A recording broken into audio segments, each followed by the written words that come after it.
A giant boulder suddenly fell from the sky and crushed my mother while she was searching for food. I desperately tried to push the rock off her, but I was far too small and weak. In the end, all I could do was stay beside her and wait for her to wake up. But after many days passed and she still didn't move, I finally understood the truth. I sat on top of the rock and cried for an entire day. Eventually, hunger forced me to leave and search for food alone. While wandering through the grass, I found a frog, but no one had ever taught me how to hunt. I could only clumsily hop after it. Then suddenly, I heard movement nearby and ran over to check. That's when I discovered an adult brown bear. At first, I thought my mother had come back, so I excitedly chased after him, but when I got closer, I realized he was a stranger. The brown bear was badly injured and extremely irritable. One angry roar scared me so badly that I backed away immediately, but I still refused to give up following him. Later, I found him lying in a muddy pit, using the mud to ease the pain from his wounds. When he saw me following him again, he let out another warning roar, but this time, I didn't run away. Instead, I slowly walked up and gently licked his wounds. That small gesture slowly melted his guard down. He stopped chasing me away and even caught salmon for me to eat. It was the first full meal I'd had since losing my mother.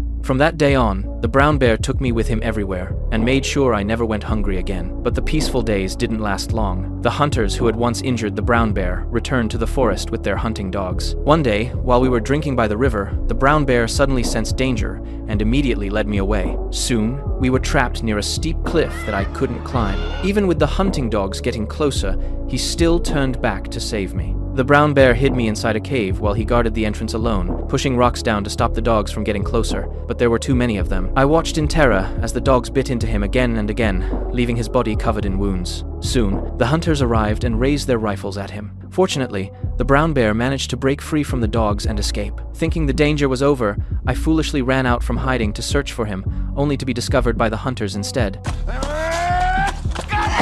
I didn't even realize I was in danger. I innocently played around the hunter's horses, making everyone laugh. But that night, I suddenly became emotional after seeing my mother's fur hanging nearby. The next morning, the hunters discovered the rope tying me up had snapped. At first they thought I had escaped, but then they found me curled up asleep beside my mother's fur. One young hunter felt sorry for me and placed a bowl of milk in front of me. Watching me lower my head and drink deeply touched all of them. In the end, the hunters decided to let me go and promised never to hunt the brown bear again. As they were leaving, I suddenly chased after them. The young hunter quickly rode his horse toward me and scared me back into the forest. What he really wanted to tell me was simple: never get close to humans again. Not long after that, I finally found the brown bear, who had been secretly protecting me the entire time. From then on, we never separated again. So, do you like this kind of teddy bear?